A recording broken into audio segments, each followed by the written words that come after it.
I'm Carla Hills. I'm a trustee of CSIS, and I am delighted to be here joining you at the launch of this report, Meeting the Challenges and Opportunities of China's Rise, Expanding and Improving Interaction Between American and Chinese Policy Communities. And I'm joined here at the head table by Bates Gill, very talented author and expert on Chinese affairs. He holds the Freeman Chair in Chinese Studies here at CSIS.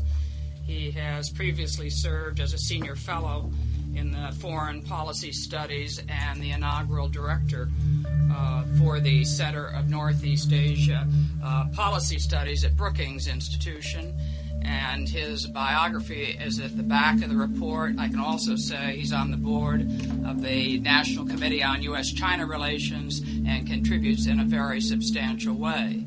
And to my right is Michael Green, who is an expert in East Asian studies.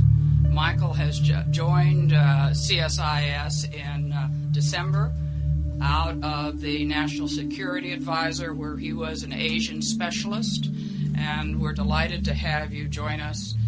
Michael also has been at Georgetown University, but he will comment on this report. And I've been asked to give some opening remarks. I feel strongly about the expansion and the level of interaction between the United States and China's policy communities. And as I define policy communities, I start with cabinet officers and go on to legislators, academics, think tanks, scholars on both sides of the Pacific, a broad policy community.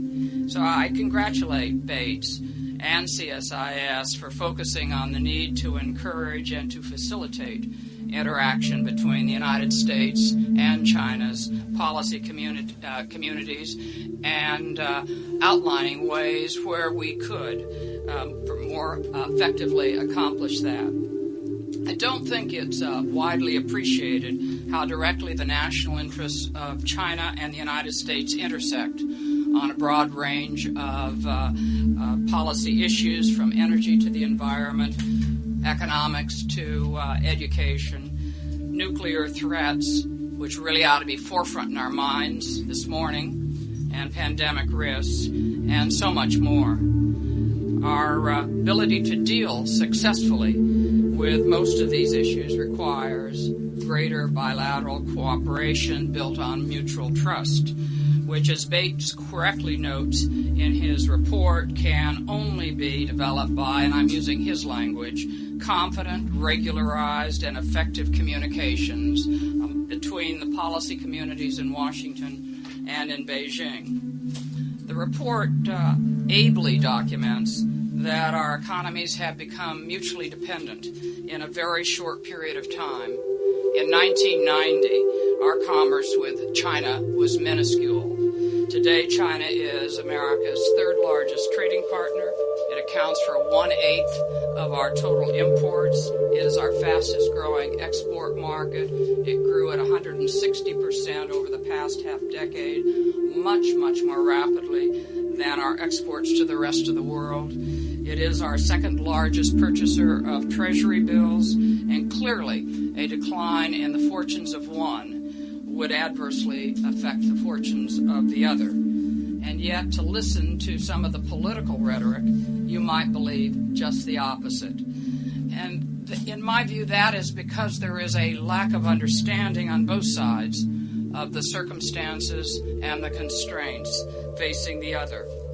A large number of Americans see the growth of China as a looming danger, fearing job loss by reason of competition with Chinese products made with low-cost labor and sold on the world market at an undervalued currency, to China's successful use of its soft power to maneuver our strategic interests in Asia, Africa, and Latin America in a downward direction. And that anxiety was reflected in the strident rhetoric that accompanied the China tariff bill introduced last spring by Senator Schumer and Graham, which was fortunately pulled just 2 weeks ago. But at the same time, a large number of Chinese worry that the United States is seeking to retard China's growth, insisting that its government implement economic policies that are unfit for a country that is at the development stage. Concern is expressed about the proximity of American military at China's periphery, and there's apprehensive about what they perceive to be the proclivity of the United States to act unilaterally. So the need to enhance understanding of this complex, new, interconnected relationship is great, and in my view, it is now. But the report reliably points out that we have some big hurdles in our way.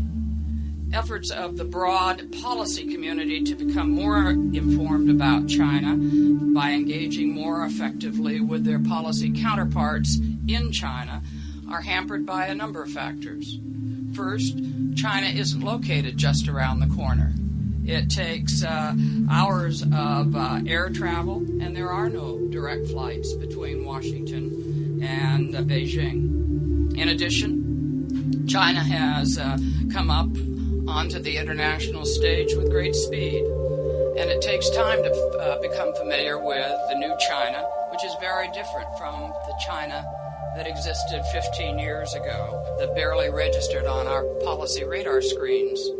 And most Americans, in any event, start with very little knowledge of old China. They are not familiar with Chinese history, language, or culture.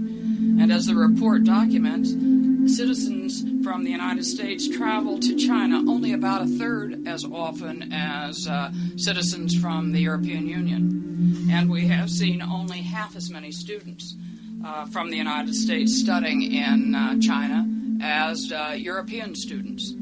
And as Representative Randy Forbes, head of the Congressional China Caucus, is quoted as saying, there is an enormous void in our knowledge of China which must be filled. We have few analysts who read or speak Chinese or fully understand its culture. And the report sets out, and I think it's extremely useful if you thumb through the report, inserts in the text, that identify 7 groups, along with their membership, that Congress has established to try to get abreast of China issues. Most of these groups have been created in the last couple of years. Some are called caucuses, some are called commissions, some seek to fill the knowledge gap, others have made up their minds, but the level of knowledge about China is quite limited. And the report quotes Congressman Kirk, a Republican, and Congressman Larson, a Democrat, who co-founded and co-chair the U.S.-China Working Group, as saying that the congressional discussion on China, this is their words, is unfocused and non-productive and suffers from a dearth of great China congressional leaders on the U.S.-China issues.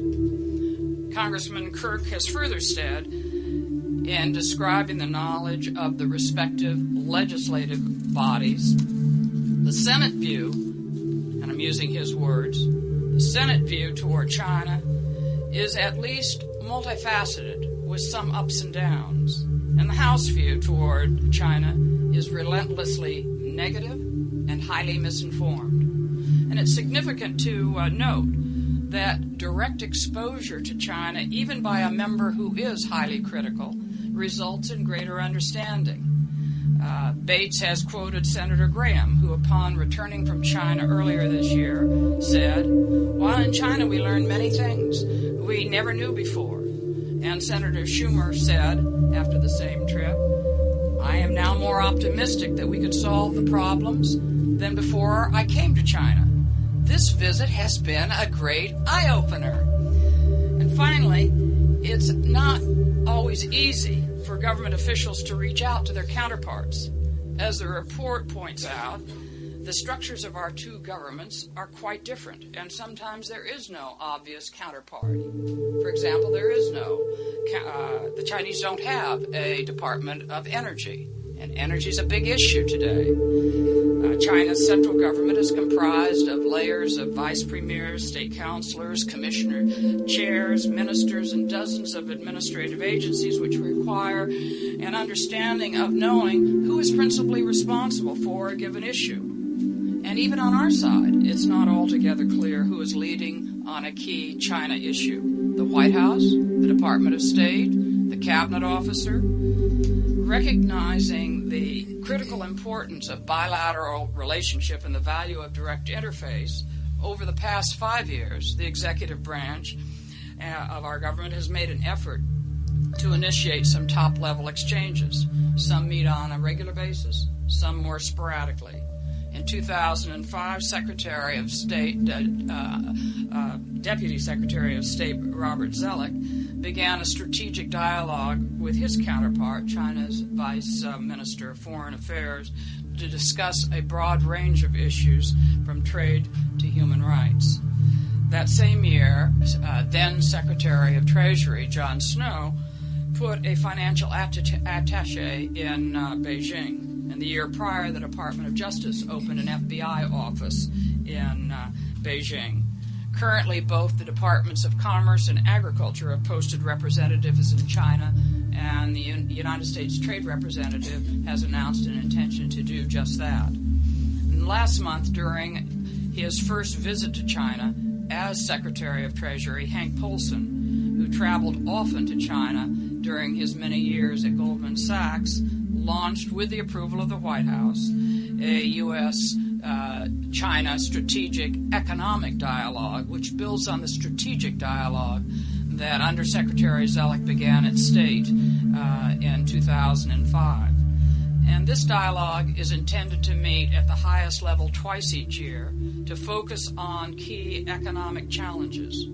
And that will clarify channels for talking about economic issues and regularize the face-to-face meetings.